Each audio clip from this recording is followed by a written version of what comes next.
Welcome to Leadership Unlocked, where we uncover the pivotal stories that shape extraordinary leaders. I'm Dusty Holcomb, and on this show, we don't just talk about leadership, we decode it. In every episode, we sit down with change makers who've walked through the fire, challenged the status quo, and emerged with wisdom worth sharing. These aren't just lessons, they're lived experiences, real moments that reveal the mindset, resilience, and clarity behind lasting impact. Today, you're going to hear one of those stories. What does Hollywood stunt work, elite military units, and executive leadership all have in common? One man, Brian Hite. And when I said changemakers who've walked through the fire, yeah, that's actually Brian. He's been lit on fire over 130 times. He's trained the U.S. Army's most elite teams, and now he's showing leaders how to stay calm, sharp, and unshakable when the pressure is real. Brian created the facts framework that we're going to talk about today, and it's used by high performers to lead with clarity when the stakes are exceptionally high. Today, he's here to unpack the one truth that changed everything. Pressure isn't in the moment, it's in the mind. Let's unlock what that means for your leadership, your mindset, and your legacy. Let's get into it. This is Leadership Unlocked. Brian, thank you so much for carving out some time. I have been looking forward to this conversation because you have such a fascinating background. You have done so many interesting things. I'm jealous of all the cool stuff you've done. I've got one of those really boring lives. My wife has a really fascinating life and has had lots of great experiences. And I feel like you're one of those people too that's just got a story for everything. But before we get into all those stories, thanks for carving out some time for me today. Well, I appreciate you having me. I've been looking forward to this one for a long time. I'm excited to see where we go. Who knows where we're going to go? We're just going to unlock all kinds of stuff. Well, before we get into your stories, I'm curious, what's a leadership principle or philosophy that you live by every day, even now? And then what's the story behind it? There are probably several, but I think the one that I really believe very strongly in is challenge assumptions, challenge status quo, and along with that, I wish we had a different name for it, but I'm going to use the word that everybody else uses, is reevaluate how we think about failure. Failure, by definition, is not achieving what we've set out to achieve. That's how we think about it, that we've set a goal and we haven't attained it. And that's fine. That's a fine thing. But we see that as a bad thing. But sometimes through the pursuit of the goal itself, we learn so much more. And we've actually benefited ourselves through that failure. Maybe even sometimes in ways that we wouldn't have had we succeeded. Because through the failure, we have to reevaluate things. We understand things a little bit better. So for me as a leader, I really think about, number one, what are we assuming and what are we taking for granted? And let's just question that and make sure it's right. And then number two is when we set out to do whatever we're going to do down whatever path we're going, let's not see failure as a bad thing. It's a paradox because, when we set a goal, we do want to achieve the goal. And when we don't, well, then we consider that a bad thing. But there's a flip side to it. Just like any paradox, there's another side. And that is, man, how much did we learn through the pursuit? How much did we grow individually and even as an organization through those challenges? That for me as a leader, that perspective is really important. How did you get there? Any particular stories or anything that you can look back on? Because oftentimes we can only identify these things in the rear view. Yeah. Right? Well, it's because I failed so many times. I mean, that's really where that came from.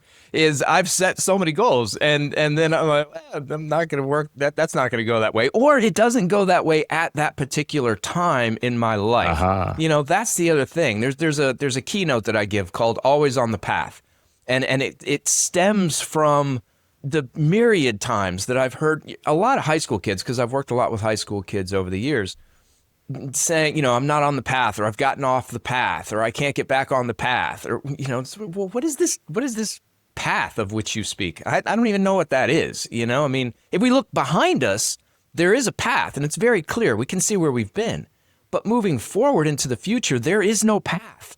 There is nothing there. We create that path with every step we take in the present moment.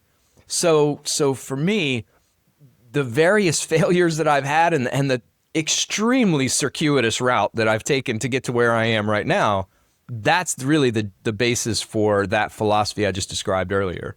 I'm laughing internally, at least, because I'm thinking about, we could avoid failure and set goals that we can't miss, right? That is an option. Say, okay, I'm not going to set big goals. I'm just going to set targets based on what I know I can do. But then the alternative is we're giving up growth. We're giving up the opportunity to actually achieve something special. I look at it similar to you in that I wish there were a different label for it, or I wish we as a society or as a language, whatever it is, had assigned a different meaning, because we look at failure as negative when failure can be the most important thing that ever happens to you, because it can be the inflection point. Now, there's dumb failure, right? There's like failing to plan and not doing but we're not talking about lazy failure. We're talking about just things didn't work out the way you wanted or thought they would, and so you get to learn from them. Well, to me, failure's failure. If we don't get there, then we don't get there. And then the question becomes, okay, well, why? And the reason might be, well, because you were lazy, idiot. Of course you didn't get there. You didn't do what you needed to do. Or it might be just for reasons outside of our control.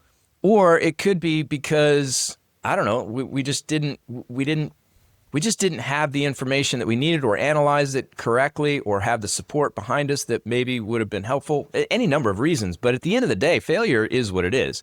Where the problem, I think, lies is when we label it good or bad.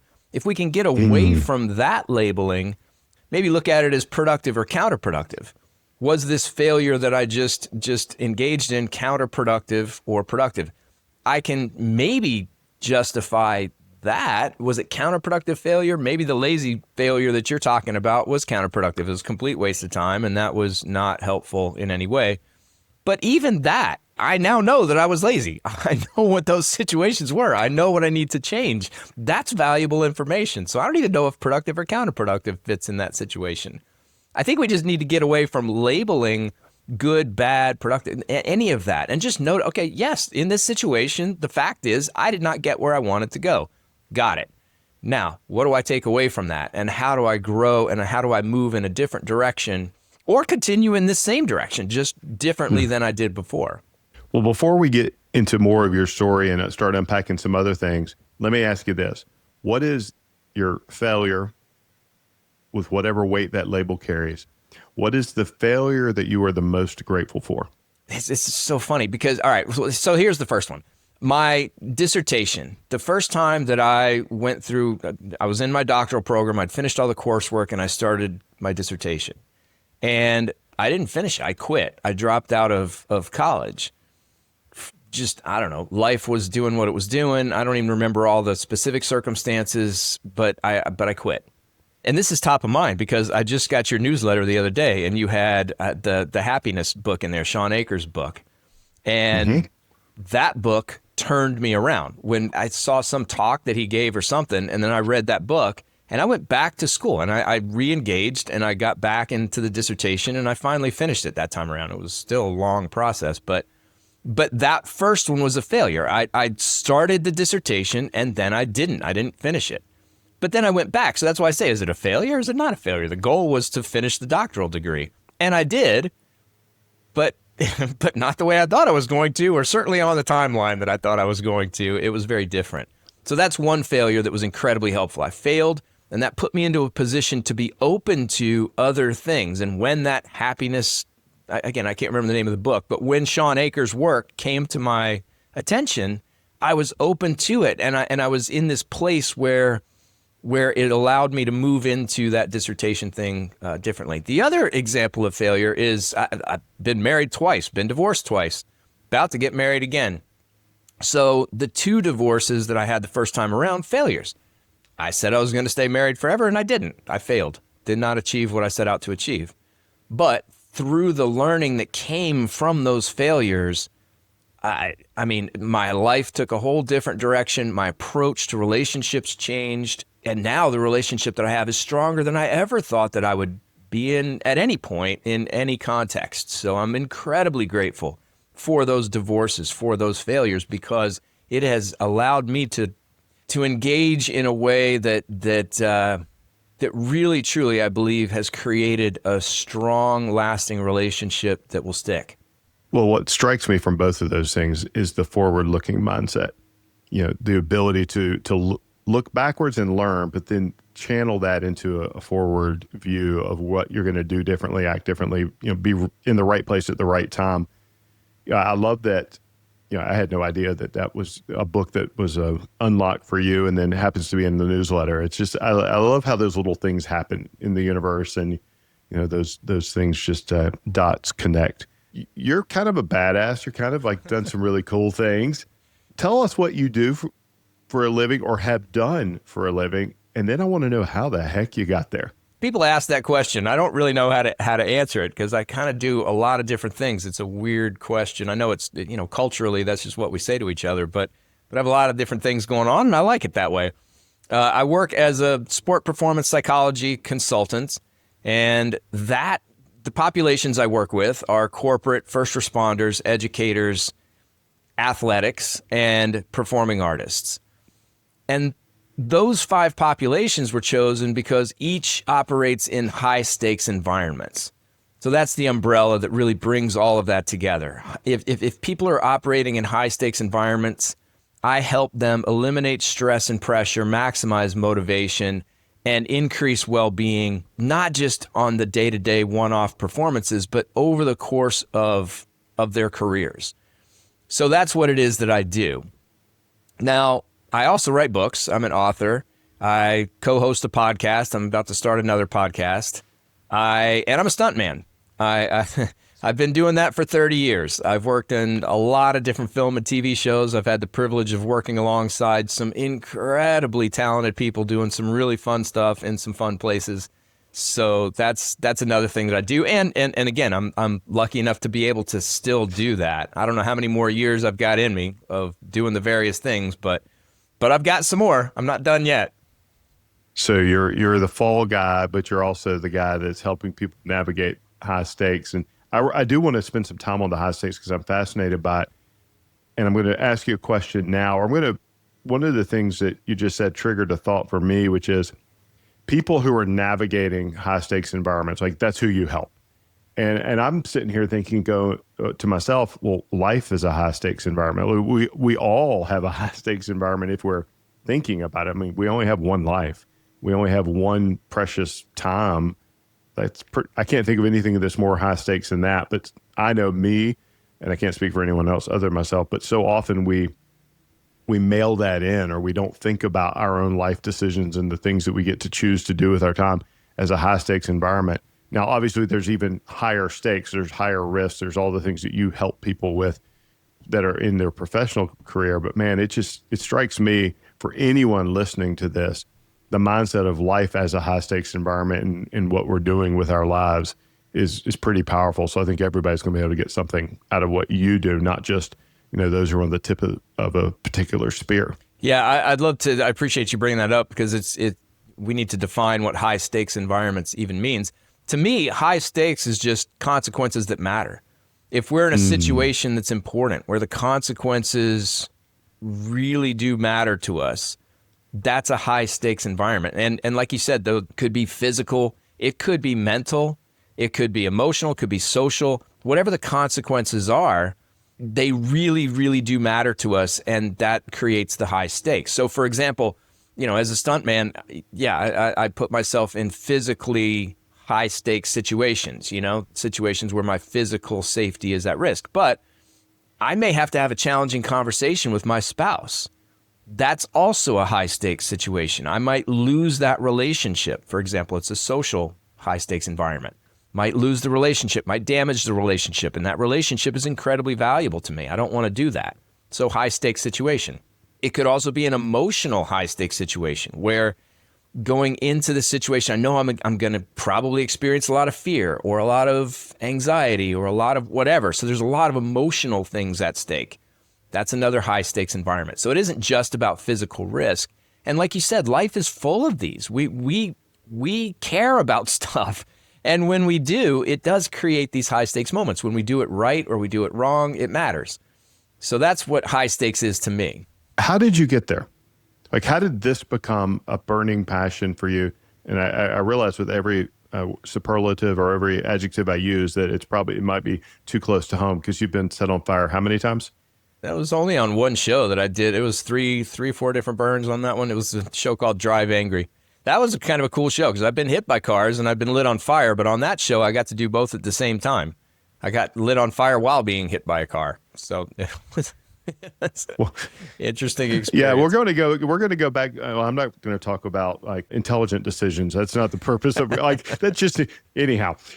How did you get to this area of fascination? What has been your journey? What are the things that led you down this path of going, I want to figure out why people make these decisions and how I can help them make better ones? Yeah, it has been a really fun journey, and certainly, again, not linear like we were talking about at the beginning. It's been all over the place. I'm originally from Nashville, Tennessee, and I left to go to college in New Jersey and spent the first 2 years of college lost. I didn't know what I wanted to be when I grew up. I just knew I was supposed to be there.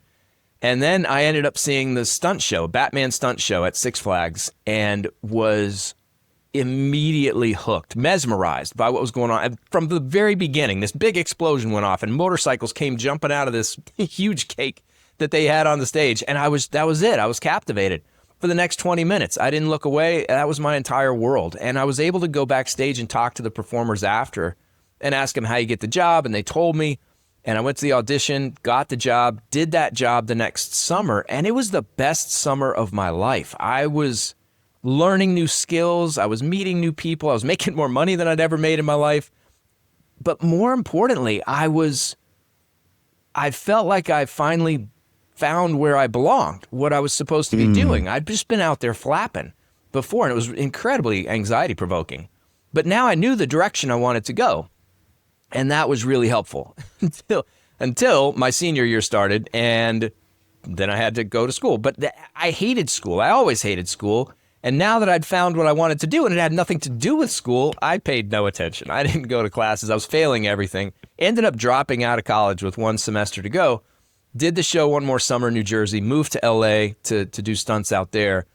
Did the same show at the Six Flags in LA, got into film and TV, and that's what I did for the next 4 or 5 years. My entire world was about pursuing stunts and growing in the film and TV industry. I realized I missed learning, and I wanted to finish the degree. So I figured out how to get myself back to New Jersey. It was Rutgers University is where I was going. To get myself back to Rutgers, finish the bachelor's degree, and then I did that, moved back to LA, and then started a master's program in sports psychology. And the reason that happened is because I was coaching gymnastics on the side while I was in LA. And what struck me, I was never a gymnast as a kid. I just kind of picked up some gymnastics along the way, learned how to coach from other coaches, and it gave me a free place to train, and I love working with kids. So it was good all the way around. But what really struck me when I took these kids to their first meet was how unpredictable some of their performances were. I'd watched them in practice. I knew they were good. I knew, some of them, I knew what they were capable of in the practice setting. But then when I got to the meet, some of them that were great in practice tanked miserably. Some of them that were just mediocre in practice just killed it. And the only explanation that I could think of was that it was mental. That was it. And so I started learning the sports psychology stuff and eventually went into the master's program, which was incredibly valuable for me because I could put all of that stuff into practice immediately in the stunt world. So I was able to take it out of the textbooks, out of the papers I was writing, and put it into the real world in practical, tangible ways that I found incredibly valuable for myself. I love that you were able to actually apply like so much of our learning and things we do, like listening to this podcast. That's great. But being able to take something and put it into practice same day, next day, whatever it is, like that's when it sticks. So like, I don't know, you might know it, but there's a percentage of how much information people learn and retain. And I have to believe that it's a much higher percentage when you actually get to go practice it in the real world and put it to use. You're applying your new knowledge. How did it apply in the world of stunt?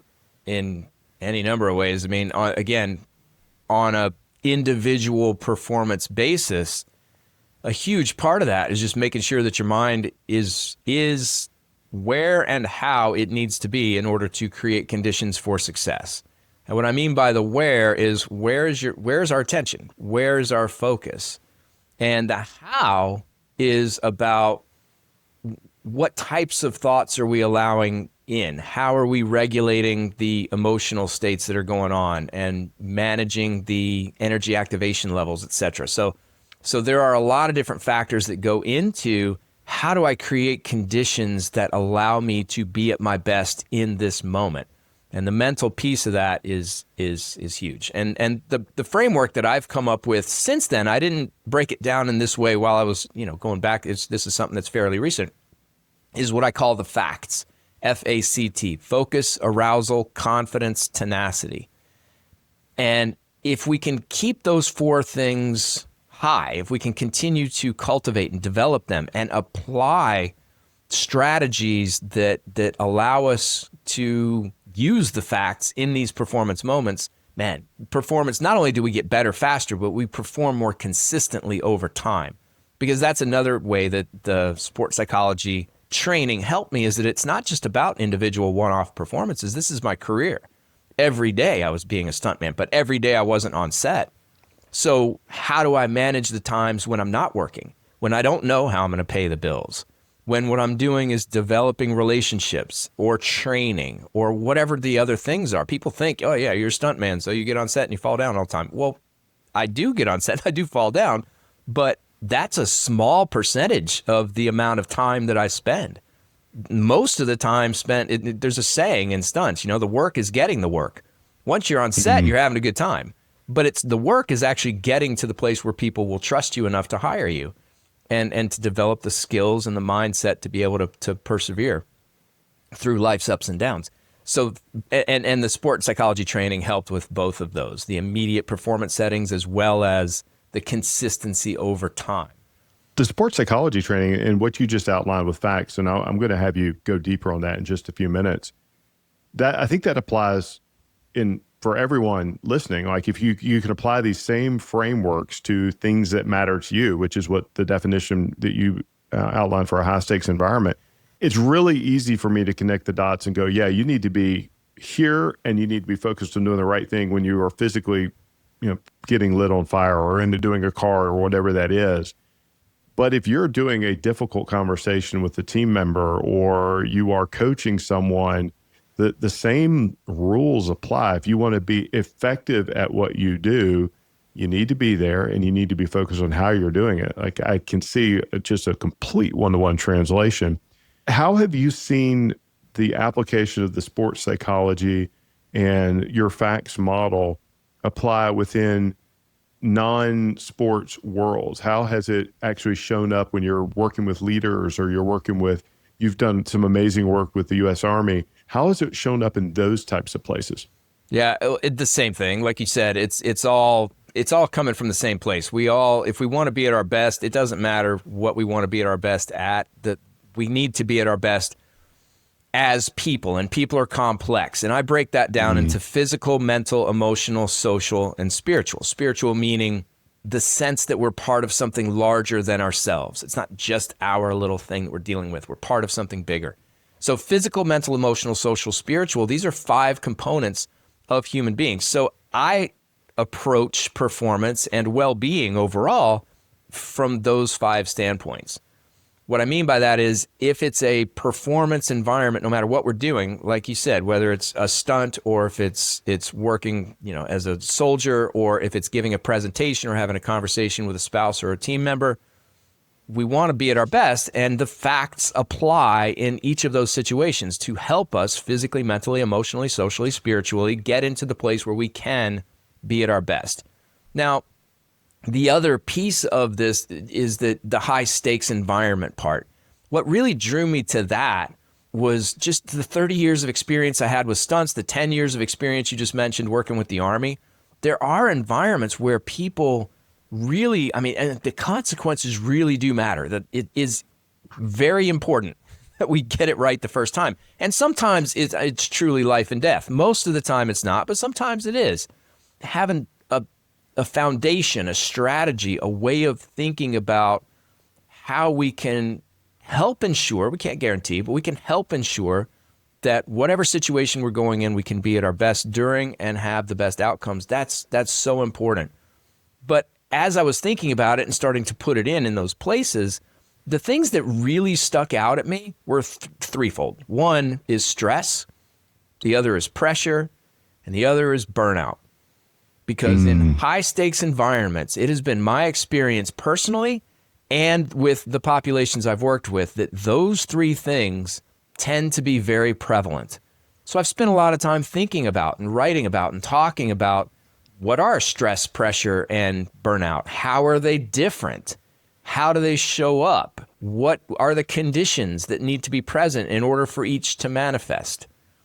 And I think that all of that is incredibly useful and valuable information. And where did it come from? Again, it just came from my own personal experiences, but also the conversations that I've had with so many people dealing with those environments regularly.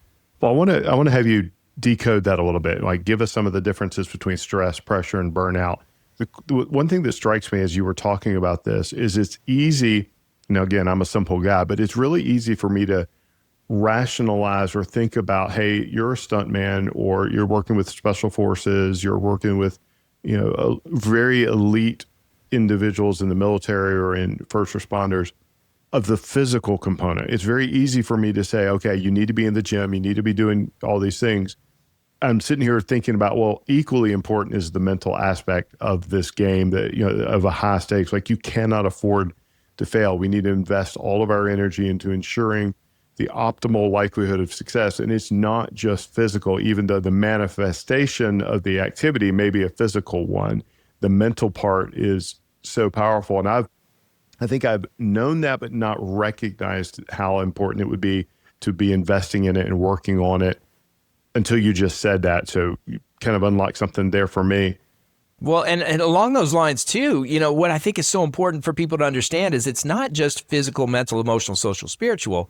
They are all components of human beings, meaning that they all are intertwined. There's a synergistic relationship among them that makes them each inseparable from the others. Meaning, if there's something wrong with me physically, if I haven't slept well, if I haven't eaten right, if I haven't gotten enough exercise, well, mentally, my focus is not going to be the same. My cognitive processing is going to be compromised. My emotions are probably going to be stronger, more volatile. My ability to regulate them will probably be less. And as a result of all of those things, even the likelihood that I will approach somebody to have a conversation or reach out to a friend will be affected. And then how that conversation goes is going to be affected as well. So you can't separate any of these from any of the other ones. If the needle's moving on one, the needle's moving on all of them. And that's great awareness, but it's also a very helpful tool. So if I'm not quite feeling right physically, I can adjust my mindset and I can change the way that I think. I mean, just even something as simple as just imagining something that elicits a positive emotion. It affects us physically. And this, for any theory geeks out there, this comes from broaden and build theory. Barbara Fredrickson at University of North Carolina has done brilliant work with some really cool, creatively designed studies that show that just simply changing our perspective, focusing on something that elicits a positive emotion, meaning joy, gratitude, curiosity. There are a lot of different positive emotions, but it affects us physiologically. She's shown that. So there's connection among those things that really needs to be hammered home and that people need to understand. They're not separate. We don't look at them separately. They all affect each other. I'm thinking of a guest I recently recorded an episode with, and she was talking about the power of joy, about how you can find the deepest joy in the smallest thing, and it can just completely alter your mental, your physical, like it can change your aspect. And I'm going to introduce her to some of that research because I think it'll be fascinating. Go deeper for us and for the audience. Like, what's the difference between stress and pressure? Because I can think of people going, oh, I have a high stress job, or there's a lot of pressure. I frankly have used those two things interchangeably. And I'm really curious, like, what's the difference between them? And then I want to hear about burnout too, because I know that's something that a lot of people, are going to be actively dealing with. Yeah, stress and pressure, they are conflated regularly. People use them interchangeably, talk about them like they're the same thing, but they really aren't. And another important point that you just brought up, like people talk about high stress situations, high pressure jobs. It was probably about a year ago I was talking to a client and the client said something around the same thing. It's high pressure situations I don't tend to do well. And I've heard that so often, probably said it myself a lot of times. But for whatever reason, the red flag went up in that one. And I questioned, I said, again, like we were talking about at the very beginning, questioning assumptions, challenging status quo. I asked myself, is that even real? Are there such things as high stress situations or high pressure jobs? After thinking about it and reading about it, I don't think there is. I think that those things aren't real. I think that there are situations and jobs, but whether we experience stress or pressure in those situations or jobs is entirely up to us and how we perceive those situations. So that has to be made clear right off the bat. There is not any objective situation where every single person's going to walk into it and experience stress and or pressure. It just isn't there. We determine that. And by the way, this isn't new information. This is stuff that goes back at least 2,000 years. There was a Stoic philosopher called Epictetus who said, it's not events that disturb us. It's our judgment about events that disturbs us. Marcus Aurelius said something similar in Meditations.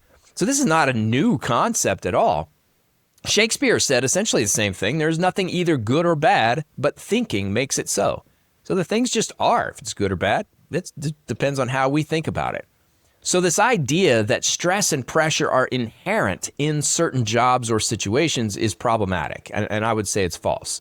So that's the first thing to recognize. The second is what we were just talking about before, the difference between stress and pressure. Stress comes from situations. It comes from this again, for the theory people out there, transactional model of stress by Lazarus and Folkman. Essentially what it is when we find ourselves in a situation, we do what's called a primary appraisal. And that is this situation a threat? Is there a threat? Might something bad happen to me? And again, it doesn't have to be physical. Can be, but it could be mental. It could be emotional. It could be social. Like, there are many different types of threats we might perceive, but if in that primary appraisal, we say, yeah, it's a threat. Well, then we move to a secondary appraisal, and that is, do I have the resources necessary to deal with this threat? If the answer is no, then we experience stress. So stress is the result of being in a situation and, number one, perceiving it as a threat. Number two, believing we are incapable of dealing with that threat sufficiently. That's where stress comes from.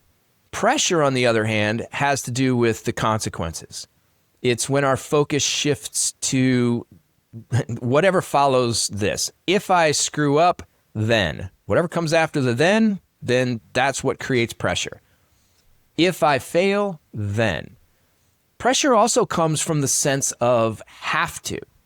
So I have to do this. I must do this. That feeling of have to is big with pressure, but it's still connected to the consequences. Because if somebody says, I have to do this, and you ask the question, well, why do you have to do it? They'll say, well, I have to because if I don't, then whatever. And it's all about the consequences again. So pressure is all about the consequences. Now, here's the thing about the consequences. Number one, they exist in the future. They're not real. They haven't happened. We may have a very good idea based on past experience what the consequences probably will be. Might be a very high probability that we're right, but they're not real. And number two, we don't know, this gets back to what we were talking about at the beginning too. We don't know whether those consequences are truly good or bad. So for example, I mentioned the divorces. If at the time of the divorce, somebody said, hey, Brian, is this divorce good or bad? I would have said, this is bad. It's for sure bad. The consequences of my behavior and how we've handled this relationship are divorce, and that is bad. Well, now I would answer that differently. It was unpleasant. I didn't like going through the divorce, but I would label it differently. Now I would label it as good. So we have to have the humility to recognize that although we might be correct in our prediction of what that consequence is likely to be, we can't know whether that consequence is truly good or bad. And I think that just allowing for that space of, well, maybe this is actually the best thing for me, that can take so much weight off of us, and it does it immediately. So the difference between stress and pressure, stress comes from the situation and our assessment of it. Is it a threat? Can we handle it? Pressure comes from the consequences we imagine will happen with either success or failure. And that's important to remember too. What I mean by that is success can create just as much pressure. If I think to myself, man, if I nail this presentation in front of the board, my career is going to take off. I'm getting that promotion. I don't have to worry about anything the rest of my life. Well, that creates pressure too. It's all tied to the consequences. I love that you went to stoicism, and that, you know, this isn't new stuff. Like for 2,000 years, people have understood the wide angle and then the narrow view, maybe a micro lens, right? You know, you and the ability to navigate between the two, and we assign meaning. I'm a huge fan of Marcus Aurelius and the meditations and reading these things to give myself perspective of, you know, 100 years from now, it's not going to matter anyway. Like, no matter what consequence I've created in my mind, it isn't going to matter. It's not going to matter a year from now. It's one of my favorite reframing questions. What's the difference, you know, based on whatever this thing is, whatever I've got worked up in my head, is it even going to matter a year from now? And oftentimes I'm going, I'm not even going to remember this a year from now. In fact, sometimes I journal and look back at my old journals just to see whatever the big hairy monster was at the moment, and going, I don't even remember that. That was, you know, that was stupid of me to assign an outcome and create all this fear, doubt, and worry that didn't really manifest and motivate. You know, it was motivating in the moment, I guess, or whatever it did for me. What do you tell a person who says, all right, Brian, I hear you, but that's hog swallow. That's just, I don't believe you. You don't understand how pressure laden my job is, how stressful my life is. Well, why don't help me get out of this? How do you begin to address a disbeliever and then actually prescribe something that they can take action on to reframe or to change how they are choosing to create pressure or create stress? Well, if the challenge is no, dummy, there really are high stress situations and high stress environments, then the way that I get at that is kind of the same way that I challenged it in myself. For example, early in my career, I was doing a stunt on a TV show called VIP. It was a Pamela Anderson show. And I was riding in this truck, driving down the road at about 15 miles an hour, and I got thrown out the back of it, hit the ground and roll. Well, prior to that gag, I was experiencing a lot of pressure and quite a bit of stress. Well, cut to, I don't know, maybe 6 months or so ago, I was working on the Righteous Gemstones, and it was basically the same thing. I was in the back of an SUV, the thing hits a bump, the back of it comes up, I come flying out the back, and I hit the ground and roll. In that situation, I experienced no stress or pressure. So that for me was that was curious. I love, you know, we talked about at the beginning, curiosity is something that I really try to employ regularly, and that made me curious. Well, why, if there is truly such a thing as a high stress or high pressure situation, coming out the back of a moving vehicle while cameras are pointing at you and 50 people are watching you, that's got to qualify, right? And in one situation it did, but in the other one it didn't. So if there's an exception, well, then the rule, we can't take it as a rule. It's not an axiom at that point. So we got to start looking at, all right, well, what are the exceptions? Why did that exception happen? And where I've landed is, well, there just aren't. It's not about the situation. I go back to Epictetus. I go back to all these. Again, it's not a new thing. Cognitive theory and psychology is based on this. It's ABC model. I think it was Ellis came up with it. There's an activating event, a behavior, and a consequence. That's what there is. You don't go straight from the activating event to the consequence. It's not the situation that will determine how you act and how you feel. It's how you interpret that situation. It's the meaning that you assign to the situation. Well, in one of those situations, I assigned a threat to it. It was that, you know, I was worried about getting hurt. I was worried about looking stupid in front of the other stunt people watching me. All of that created stress and pressure. Whereas in the other situation, I wasn't worried about that stuff at all. I had my hands tied in front of me. I was just worried about how could I grab the latch and pull it when I was supposed to pull it and make sure I hit the mark and make sure that I get up when I'm supposed to and I don't run too far before the guy shoots me and I fall down. That would be my answer to that challenge of, really, there are high stress, high pressure situations in jobs. Of course. That would be my answer. Now, in terms of I regularly find myself stressed and experiencing pressure. Well, now we got to start getting into the nuances of, all right, well, what's your situation? How are you seeing? Number one, what situation are you talking about? Number two, how are you viewing it? Because if you're describing stress to me, then you're seeing that situation as possibly threatening. And it might very well be. This is another thing that in the work that I do with people, I don't question. I'll take them at face value. If there's a threat there, let's explore it. You might be wrong. After talking about it, you might realize it's not, there may not be a threat at all, or at least not as big as you think there is. But at the end of the day, I got to tell you, Dusty, when I'm standing in front of a car and it's driving at me and I know I'm going to get hit by it, that's a threat. There's no way to rainbow and unicorn it. It just is. Can't redefine it, can't reconceptualize. There's a possibility of serious injury. That's a threat. Okay, great. So if that's how I classify it, then I move on to the secondary appraisal. Do I have the resources necessary to deal with it? Absolutely, I do. If I didn't believe that I had the resources necessary to deal with it, I wouldn't be doing it. I would not be standing there. I would just have to explore with that individual, why are you perceiving this as a threat? What specific threat are we dealing with? And let's start talking about some of the resources that you have, because you have them, just whether you realize it or not, and to the extent to which you can implement them, that might be different. But let's explore these resources and how they might be deployed. And the facts are resources: the focus, arousal, confidence, tenacity. Those are some. With pressure, it's different, because you have to, again, identify, all right, so you're experiencing pressure. Well, are you feeling compelled? Do you feel forced? Is that have to there? And then if so, then we move to the consequences. If not, then the pressure is coming from just a focus on the consequences themselves. At the end of the day, the answer is the same. We got to shift the focus from the consequences to the present moment, to those task relevant things that if we focus on them, we create conditions for success. How intentional are people at being able to recognize and think about these things? Like, it seems to me that it's so easy to just get into a reaction response way of living life. And, one of my favorite books of all time, I read it every year, is Viktor Frankl's A Man's Search for Meaning. Like, the power is the ability to choose your response.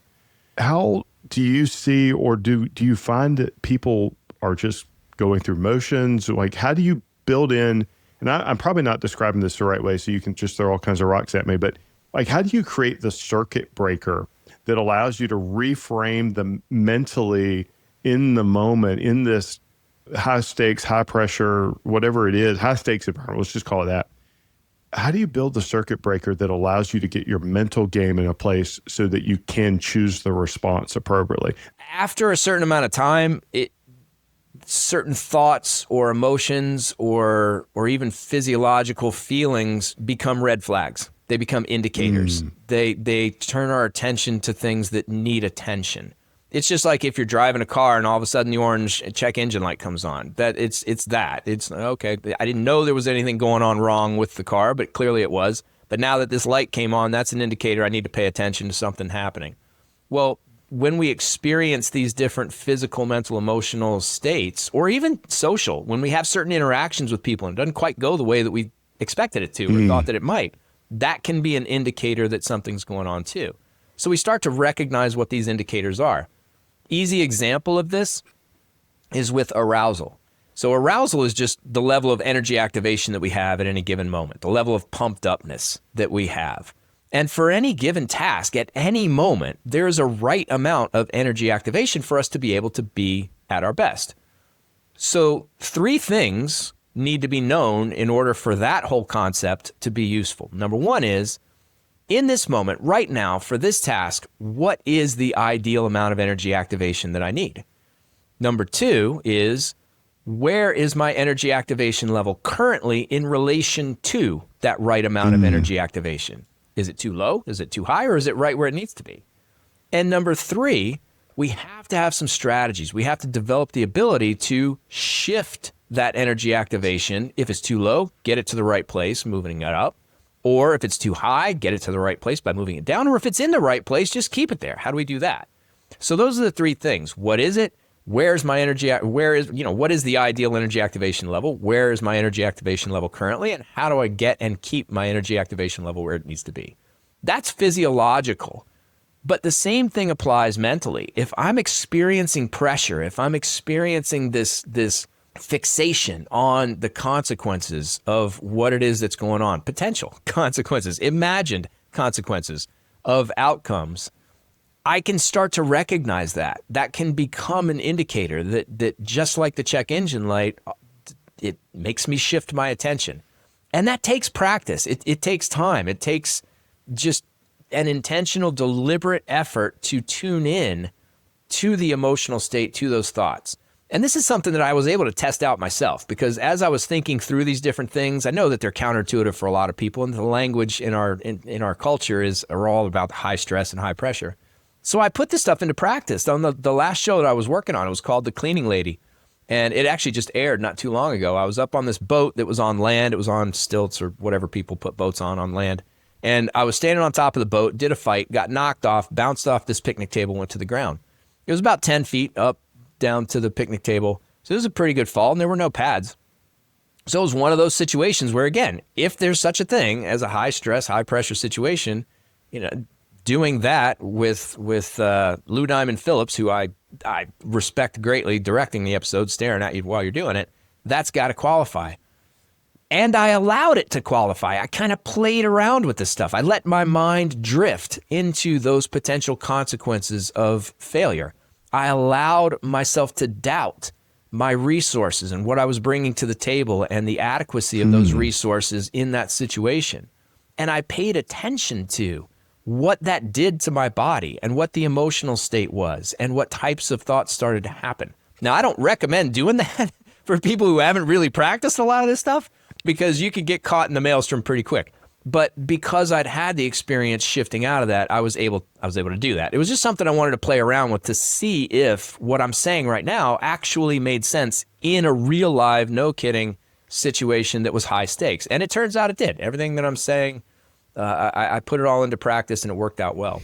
Let me ask you something. Are you leading off of instinct? I mean, you've got the vision, you've built the thing, but most leaders I talk to are still flying without a system. Vision to Victory, the mastermind, changes that. It's a 12-week experience where we install the leadership operating system you've always needed: purpose, strategy, cadence, metrics, execution. This isn't a course. It's not more content. It's a small group of leaders who are done chasing clarity and ready to lead with it.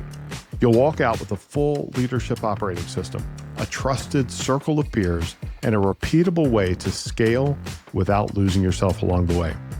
There are only 12 seats in this group, and most are already spoken for. It's an application-only process. Go to arcusgroup.com/mastermind to apply. I've also heard you say is anyone can learn to apply these skills. Like you can train your mind, you can train yourself to do it. Now, to your point, you don't recommend someone to do that dynamically in the moment if they haven't trained on that. But you teach people. Like, this is not something it's not all woo-woo theory. You actually do help people navigate these tensions. And then I'd love to hear your thoughts about how you introduce that to someone. Like, what's a first step someone can start to do when they're thinking about these things or when they're recognizing this? And then I want to go back to burnout. So let's talk about this. Like, how does somebody actually get started to, how they become a Jedi Master, and what is it that they can start with to begin to understand these things? Like, how do you teach people this? Well, let's start here, because I've mentioned the facts and I've said what they were, but let me just give a little quick definition of each, because that'll help with this. The facts: focus, arousal, confidence, tenacity. Focus that's our attention. And that's, again, not only where our attention is focused, but how it's focused. And how are we interpreting what's going on? Like, what are we prioritizing in this moment? That's all part of that focus. And it's critical because, think about it, man, our entire lives are determined by what makes it into our conscious awareness. Any memory that we have is the result of what made it into our conscious awareness. And what makes it into our conscious awareness is truly only a minuscule portion of what could make it into our conscious awareness. We are bombarded by stimuli constantly, and our brains filter out what they believe aren't important. So we're only getting a little picture. We're only getting into our conscious awareness what our brains have decided this is important, and so you should be aware of it. So that's focus. We have to start understanding how to make sure that what actually is important is making it in those situations and attend in the right ways. The second is arousal, which I've gone through already, so I won't beat that horse. That's our pumped upness, our energy activation level, and there's a right amount for anything we do. Confidence is the belief in our ability to succeed. And this can be situational. There's, again, for the theory people, and this is something like you mentioned, all of this stuff is grounded in theory. This isn't just Brian's good ideas. This is stuff that I've picked up in various readings through the Western philosophy, through Western empirical literature with science and various journals, as well as Eastern philosophy that I've read throughout. This is all stuff grounded in other things. But confidence it can be, I'm confident in my ability to draw a good picture. I'm not, by the way, I'm horrible at that, but that is a source of confidence, right? It can be about a specific thing. Or it can be, you know what? I'm confident in my ability to handle life. I don't know what life's going to bring it, but whatever it does, I'm pretty sure that I'm going to be able to handle that effectively. One is called self-efficacy, and then the other is generalized self-efficacy. Both are what we, colloquially call confidence. So the extent to which I believe I'm capable of being successful. And that really matters. Because when we can go into a situation confident in our ability to succeed, it changes, again, the physical, mental, emotional, all of that comes together. Now, the thing about confidence, and I'm not going to go deep into this because this goes a ways, but I just want to point out, there are 4 sources of confidence. We typically lean heavily on personal experience as the source of confidence, and we even get that wrong. So not only do we leave out 3 sources of confidence, we get the one wrong that we focus on. And what I mean by that is many people are under the impression that for us to become confident, what we need is to experience success. Personal experience, we need to experience success. But this goes back to our discussion around failure earlier. I can fail and be much more confident going into something the next time around if I understand why I failed, and I understand, or I believe, that I'm capable of fixing whatever caused that failure. So it's not about success or failure with regard to personal experience that will determine confidence. It's about what we attribute that success or failure to. Similar, it works the other way with success. If I succeed, and then, let's say you succeed, and I say, Dusty, why did you succeed? And you say to me, well, you know what? I have no idea. I truly don't know. I mean, I'm glad it went the way it did, but I don't know why it went the way it did. Or if you say, well, it went the way it did because of these things, but that's just pure luck. I can't replicate it. I don't think it's going to happen that way next time around. Well, now my confidence is either going to stay the same or even drop. So it's not about success or failure determining confidence. It's how we attribute that success or failure. They have to be attributed to things that, number one, we can control, and number two, we believe we are capable of either reproducing if we're talking about success or fixing if we're talking about failure. The other 3 sources of confidence, by the way, are vicarious experience. I can watch somebody else. Persuasion. I can listen to somebody that I trust and respect tell me that they believe I can do it. And the last is, again, it gets back to that combination of the physical and the mental. It's our interpretation of the natural, normal, predictable physiological changes that happen when we get into situations that matter. What I mean is situations that matter trigger the activation of the sympathetic nervous system. When the sympathetic nervous system is activated, those physiological changes I just mentioned, meaning pupils will dilate, we'll start to sweat, muscle tension will change, breathing will change. All of these things will happen. They're normal, they're natural, they're predictable. They shouldn't be a surprise. But sometimes when we experience those physiological changes, we explain them in different ways. Sometimes we explain them as, oh my God, I'm so nervous. I can't, my palms are sweating, my muscles are tension, I can't catch my breath. That must mean that I'm not ready. That must mean that I'm not prepared. That must mean that I'm going to tank miserably in this situation. That is a way that people often will interpret those physiological changes, but they can just as easily be interpreted as, Well, of course I'm feeling this. My body, this is what it does. When I get in a situation that matters, my sympathetic nervous system activates. This is what that feels like. And all it means is that my body is preparing me for action. So thank God it is, because now I can be at my best. Now, I may need to regulate it a little bit, might need to manage it a little bit, it might be too over the top. That's the arousal piece that I was talking about. But I'm glad it's happening. That creates a whole different emotional state. So that's the other piece is how we interpret that physiological condition will affect the level of confidence that we have. I'm fascinated with this confidence and some of these other, one of the ones you mentioned, and I'm going to get the label wrong, is exactly the reason that I wanted to even have this podcast is that we can vicarious learning, vicarious confidence. Like we can learn from the experience of others. Like if somebody else has paid the tuition, or in my case, paid a lot of dumb tax along the way, you can learn from that. You don't have to go through the actual failure yourself or the actual experience. You can actually learn from others if you are choosing to pay attention. So I'm going to get all nerdy on this and want to go deep and study this. So thanks for unpacking. So did we get to T and S? No, yet? we didn't get to there isn't an S. Let's get to T. I just made that plural, but there is a T. And it's tenacity. And tenacity is the grit, the perseverance, the stick-to-itness, and how that relates to stress and in particular pressure is that if we can go into situations knowing that this isn't it, there's going to be another step. There's going to be a tomorrow. I'm going to wake up the next day and I'm going to succeed or fail. There's going to be something else that comes after this. That takes a lot of pressure off because it's not just, okay, this moment, this is everything, my entire everything, it all rests and hinges on this one deal. No, it doesn't. You got it tomorrow. Something's going to happen tomorrow and some stuff's going to depend on that too. So if we can really bring that tenacity piece in and develop that approach that is long-term, the marathon approach rather than the sprint, that really can reduce a lot of the stress and pressure that we experience. It lowers the stakes. Because it's not everything hinging on this one thing. There will be a future. There will be a forward. Now, the caveat of that is that, yes, sometimes when people are shooting at you, for example, or if you are getting hit by a car or lit on fire, or, different things like that there are certain situations where there may not be a tomorrow, and you better get it right. But most of our lives, most of the things that we are engaged in when we experience stress and pressure are not that way. The vast majority aren't. So keeping in mind, there will be a tomorrow. Now, again, if I fail, that may be unpleasant and it may create consequences that I'm not going to like, but there's going to be a tomorrow. And if that's the way it is, then that's the way it is. And I'll work through it when and if that happens. I love... You're right. We can also invent these scenarios in our mind that go back to like the pressure.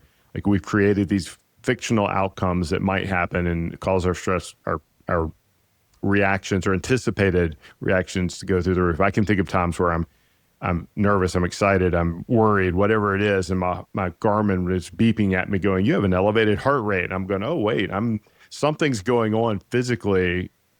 There will be a tomorrow. This event will get through. And history is full of stories of great speakers, for example, who are incredible orators. They get up and they just move people by how they speak.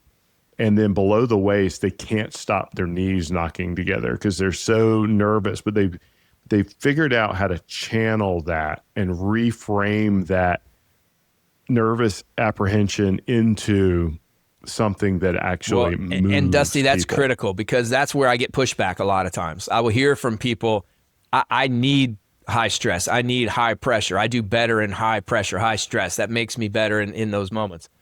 And I would argue, I don't think it does, at least directly. And what I mean by that is there a relationship between the amount of pressure that you experience and the quality of your performance?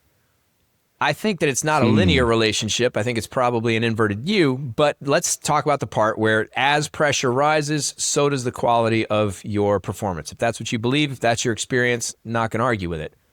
But what I will say is this, going back to, again, arousal, what happens when we experience pressure is that our sympathetic nervous system activates and our arousal levels go up. And because whatever performance we're in requires us to have a certain arousal level in order for us to be at our best. It's possible that if our arousal level was too low, as we experience pressure, that pressure boosts our arousal level to the point where we are capable of performing well. Now, are we performing at the best level that we possibly can, and certainly with as high a level as well-being as we can? I would argue no. And the middle ground, so let me just back up to just close the loop on that last part. So the middle part is arousal. So is pressure creating your good performance? No, it isn't. Pressure is influencing arousal, and that right arousal level is allowing you to perform well.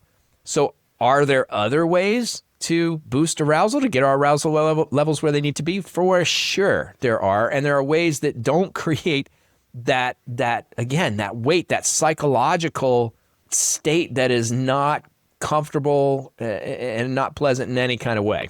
Yeah, for the person who says, I do my best work at the last minute because I need the pressure to do the work, they may be able to perform, but it creates other suboptimal outcomes, whether it's, their well-being in other areas, because now they're manifesting this pressure, and it probably isn't even as good a quality work as if they were intentional and took their time. I'm just thinking of one example. I've been guilty in the past of going, I do my best work under pressure until I need that artificial, and so I would create it by waiting till the last minute to do it. So let's just there's a time thing. And so I'm going to wait until whenever, because it creates this, I feel all hyped and I feel ready to go.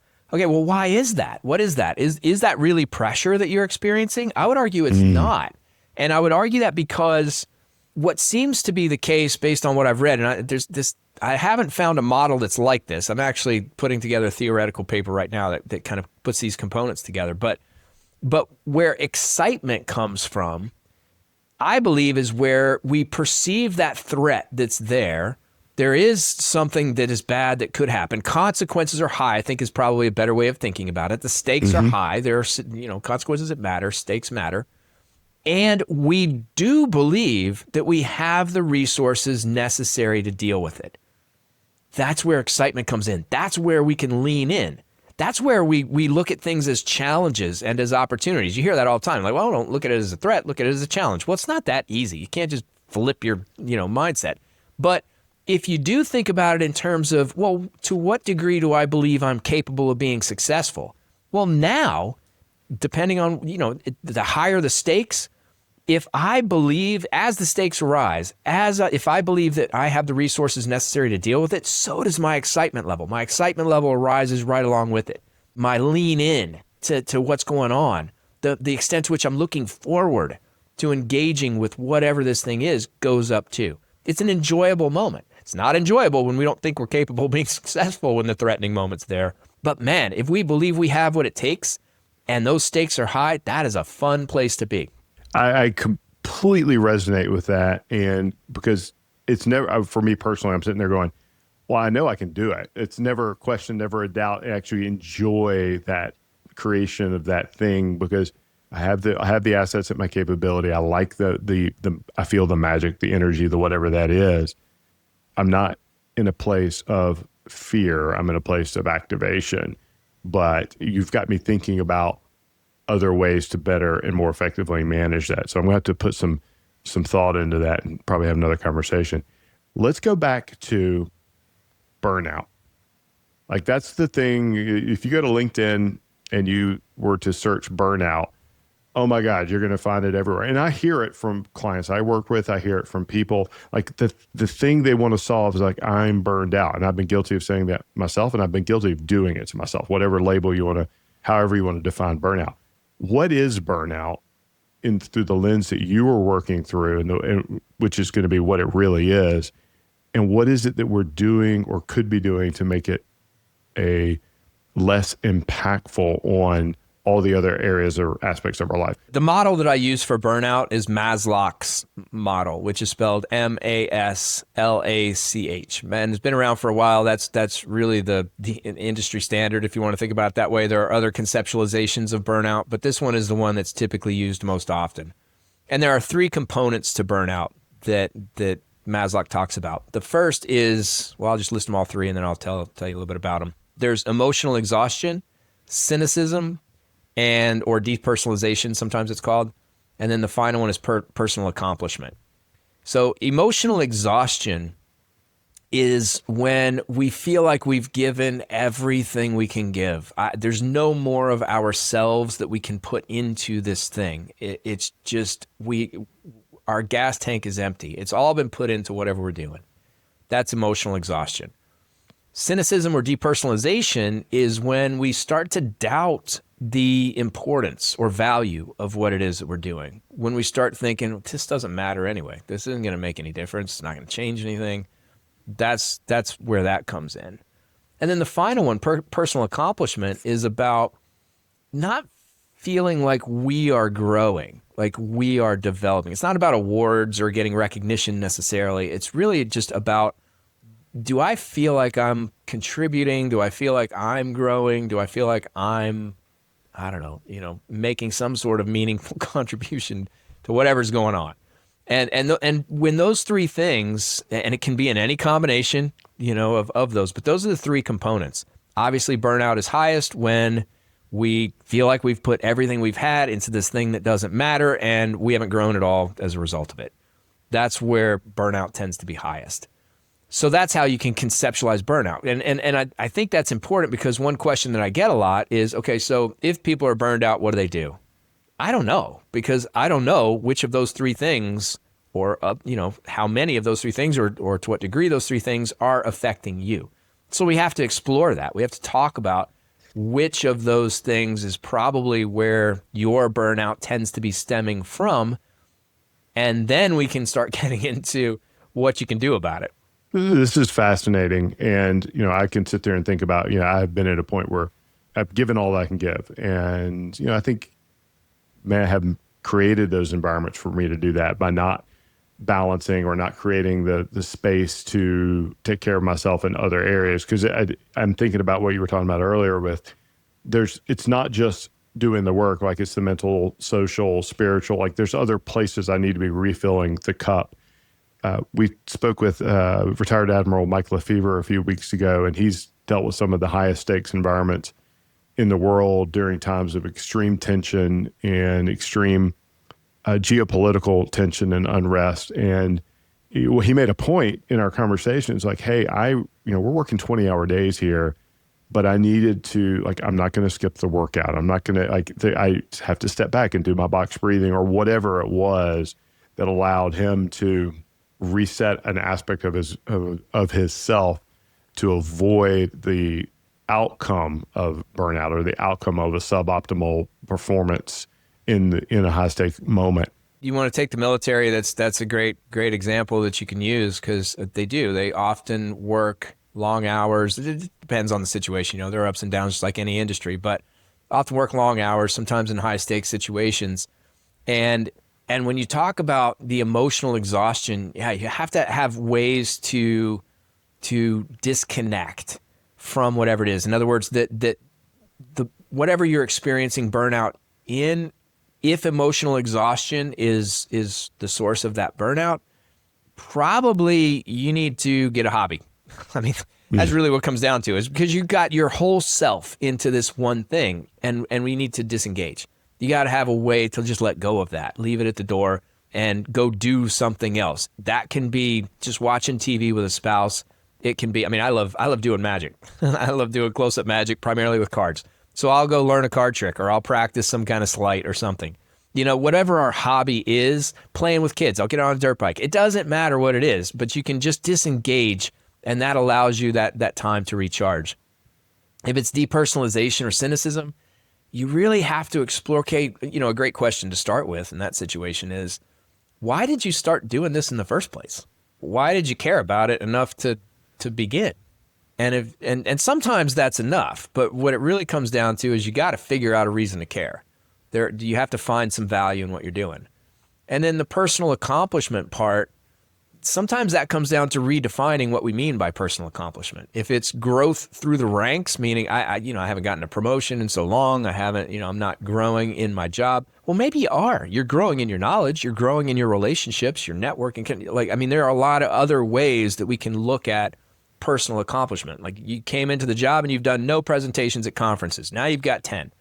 there are other ways we can define that. So we have to really look at how we are defining personal accomplishment and maybe adjust that a little bit. So it really just depends on the individual. This is what I'm saying. It depends on the individual. It depends on the circumstance. But each of those things needs to be addressed if we're going to reduce, if not eliminate, burnout. I feel like this entire conversation is a masterclass on understanding the inputs to these elements of high stakes and what's going on, so that you can begin to unpack and address ways to improve how you respond to the environment, how you respond to whatever is going on, and make better decisions. And as we started out talking about the power of failure, improve your failure so that you can become better. And I love how you reframe it as, hey, what was a failure 10 years ago is now a good thing. But it really depends on the lens that you're looking at it through, and time and all those things. Yeah. I got to tell you, I'm not an advocate of failure. I'm a pretty competitive guy, and I like to achieve a lot of stuff. And so I'm not saying, go out and fail, except that sometimes I am, I mean, if it's the difference between we'll sit on the sideline and know that you're not going to fail, or go out and try, you know, and you only got a 10% chance of success, but 90% chance of failure, go fail. Yeah, I'm with you there. I'm not an advocate of failure, but I am a huge fan of saying failure isn't fatal unless you choose for it to be, unless you let it. And I'm not working in environments where it's life or death. Personally, some people do. So then you've got to really, prioritize the optimal things you can do to make yourself successful. Yeah. Well, but here's the thing: is I want to just click on that for just a second, because this is really important. Even in those situations, it's not different. So, for example, if I'm in a high-stakes situation, and it's not going to be life or death, whatever it is, but I want to succeed, I want to do well. Well, how do I do that? Well, you need to put your attention on those things that, if they are done, make it more likely that success will occur. And if you are in a situation that is life and death, where if you succeed, you live, and if you fail, you die, that doesn't change. There are still things in the moment that I need to do in order to create conditions for success to be more likely. It's not different. The philosophy is not different. The approach isn't different.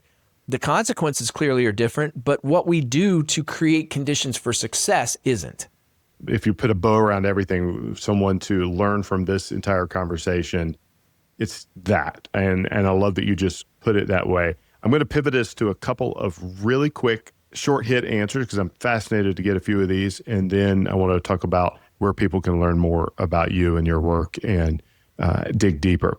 What's a book that you believe everyone should read? Well, you mentioned one that's pretty darn good, and it's a fairly short read. It's got a lot of wisdom in it, and that's Marcus Aurelius's Meditations. I think that's a fantastic book.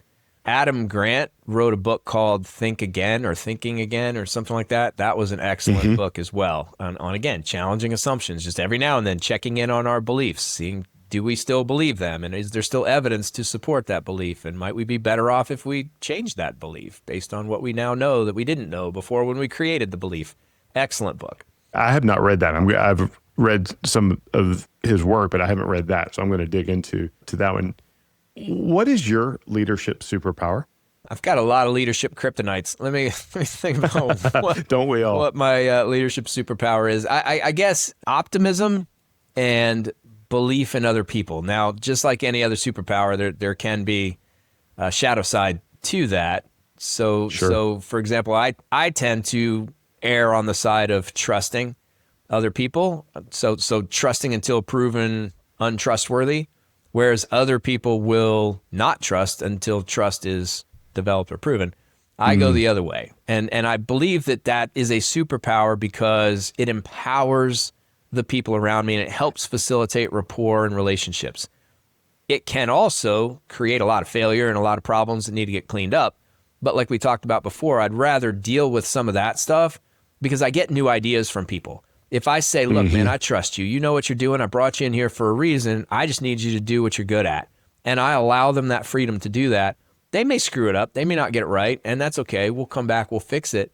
But that empowerment creates a lot of need satisfaction inside of them that leads to good stuff down the road. Yeah, I think that really can lead to unlocking discretionary effort and discretionary contribution. Really, their best selves can show up fully. Okay, Brian, where can people learn more about you, connect with you, dig deeper into what you're studying and what you're teaching? Well, my website's a great place to start. Although, like you and I were talking about at the beginning, it's kind of a mess right now. It doesn't completely accurately reflect everything I'm doing. Everything's morphing in the business daily. But you can go there, brianhiteglobal.com, BrianHite global.com. Probably the easiest thing to do is just email me, brian@brianhiteglobal.com. If any of the things that we've talked about here resonate with you, if they're things that you've struggled with, stress, pressure, motivation, burnout, or if you're a leader and this is stuff that you see happening in your organization, you don't have to live with it, and performance improvement can happen. And even just a little bit, as a leader can make a big difference in an organization. So please just reach out. We'll have a conversation and I can direct you to whatever resources, be they mine or other people's, that I think could be helpful for you. Well, this is amazing. And as you and I have talked about, I want to have you speak into our mastermind groups and our leadership accelerators, because I do think there's so much power here just waiting to be unleashed and unlocked for people as they understand what they do have within their control and they manage, the where and the how of showing up to create an optimal performance and not fail. Failure is not good. How do we manage the opportunities for that? Brian, this is amazing. Thank you so very, very much. And I can't wait for people to connect with you and to learn from this. Thank you. You're very welcome. I've really enjoyed the conversation. Thank you for having me on. And I look forward to more in the future, whether they're here, masterclass, or whatever, in a restaurant someplace. In Nashville, if you ever make it out. You keep saying you come out. We haven't seen each other in person. We need to do that. We're going to make that happen. I'll be over there soon. Awesome. Hey, before you go, if this episode helped you see leadership differently, I have 3 personal requests. First, and this is the most important one, share this with one leader who needs it. Think of someone in your network who's frustrated with their team's execution or is trying to scale their own impact. Copy this episode link right now and text them, "Hey, I just listened to this episode and I think you'll get real value from it." That simple act of sharing, that is servant leadership in action. Second, subscribe to Leadership Unlocked. Whether you're on Apple Podcasts, Spotify, YouTube, or your favorite podcast player, just hit subscribe or the follow button. That way you won't miss the next episode and it helps us reach more leaders like you. And third, if you're willing, this would be a huge help for us. Leave a 5-star rating and write a quick review. I know it takes 60 seconds of your time, but here's what it does. It helps other leaders discover the show. Every rating, every review, it's how we expand our impact together. So those 3 things: share with a friend, subscribe, leave a review. I'm deeply appreciative, and that would give us so much help. Thanks for being part of the Leadership Unlocked community. Now go create some clarity for others.